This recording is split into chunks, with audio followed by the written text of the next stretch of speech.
All right, today we are talking about financial capital, and we're looking at ways by which the community is involved with the financial capital. So we're talking here today. Tell me who you are, buddy. Well, I'm Buddy Kirk. I'm W.O. Kirk Jr., and I've lived here in Carrollton virtually all of my life, except for 5 years. Mm-hmm.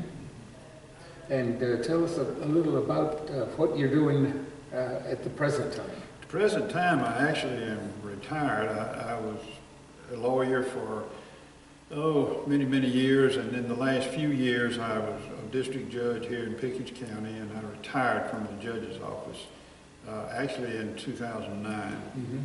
Yes. And what's your relationship to the financial world? Well, I've been on the bank board of a local bank, West Alabama Bank, for about 32 years, I believe. And just several years ago, I became chairman of the board of the bank. And so that's my connection with the financial community, basically. Right. Yes. All right, good.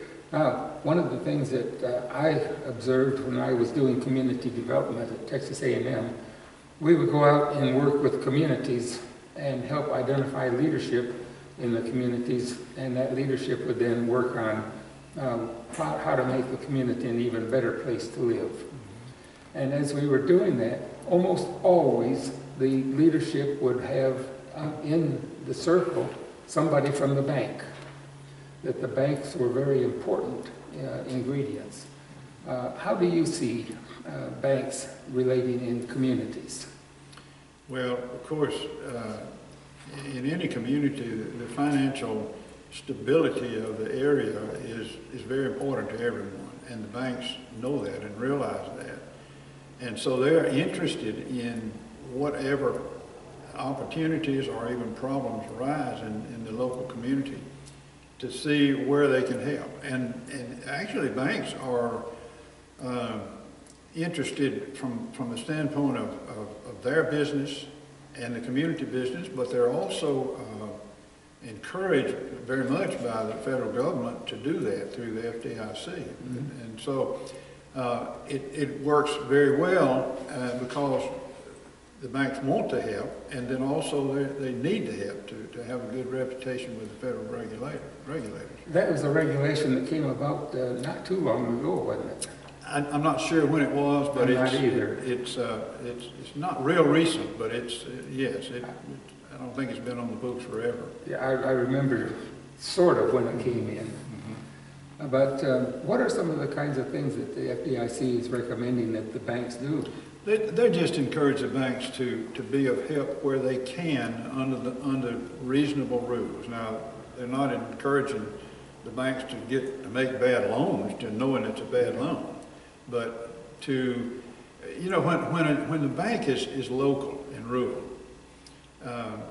everybody in the community knows this bank, and they know, usually they know many of the people that work there, and so it's almost like a small family relationship in a way. Yeah.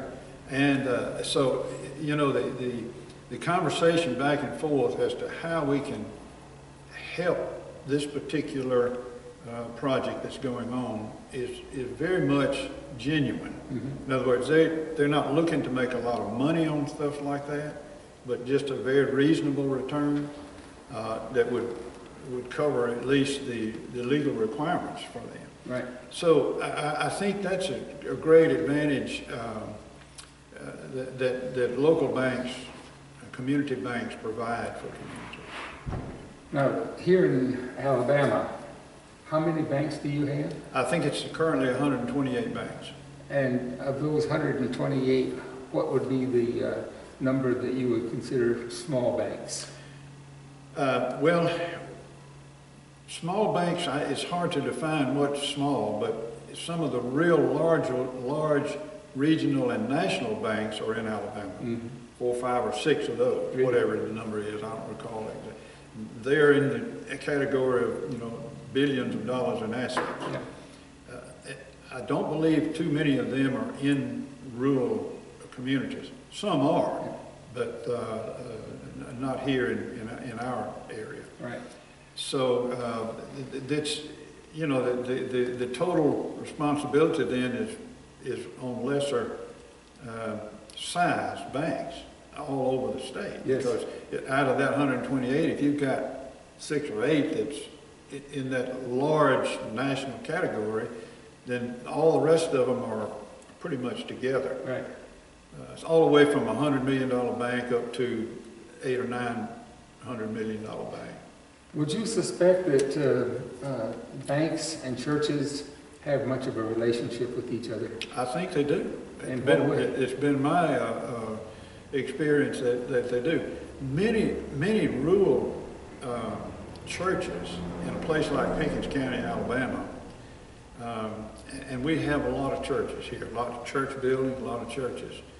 And the financing of that is almost inevitable when they start either to build a new church or to remodel a new church building.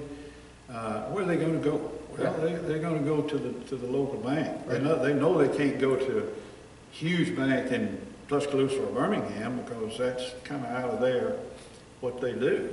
So they play a very important part in the financial stability of church buildings and churches.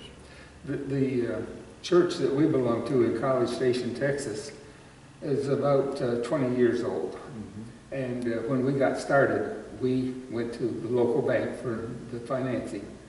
And then we refinanced a few years ago and went to a different bank. Mm-hmm. And the bank that we're with now is a local community bank. It's the only community bank that we have. And we felt real good about the fact that our own church could work with a community bank. And that feel-good situation works both ways, because once a community bank has a loan to help one of the local churches, you know, the people in that church like that bank. I mean, they're grateful that they'd be able to get a loan, and so it works good both ways. Yeah. Tell me about banking in general. How has it changed in the last few years? Regulations, tremendous regulations. That is one of the, I can't give you exact figures on what it cost our bank to keep up with the federal and state regulations, but it is incredibly burdensome. But it's just one of those things you have to do, and it's very costly. But I'm not saying that's all bad. I'm just saying it's there, and it's something we have to deal with, and many employees of the bank are involved in that. So that has changed increasingly over the years that I've been involved with the bank, and it's still going too. Right. Yeah. A person from a church wants to work closely with the bank. Do you have any recommendations about how they would do that? All they need to do to a bank in Pickens County is pick up the phone and call one of the, probably somebody they know in the bank. If not, you can talk to the CEO just as well as you can talk to a teller. Is there any particular person, you said the CEO or a teller, is there, if I was in the church and we were wanting to have some relationship started, where would you begin? If you didn't know anybody in the church, in the bank here in the county, is that what you mean? That would be a start. Okay.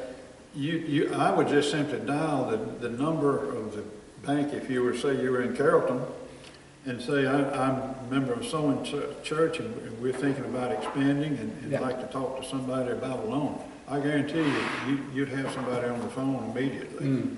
It wouldn't be a problem. Right. There's not a whole lot of red tape to it. Right.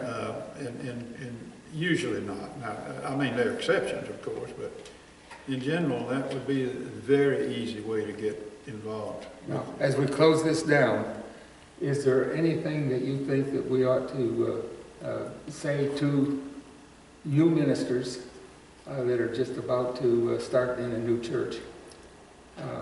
Yes, I would say to them, look, the banks are your friends, and they are cooperative, and they want the help when they can help. And a good relationship with the bank is very, very important. And so that they would understand that that's not some far-off giant over there that, you know, that they're going to have to deal with. They're going to be dealing with people that are reasonable and friendly. Buddy, thank you for your time. Well, thank you. Appreciate having you here. Thank you very much. I enjoyed it. Yeah.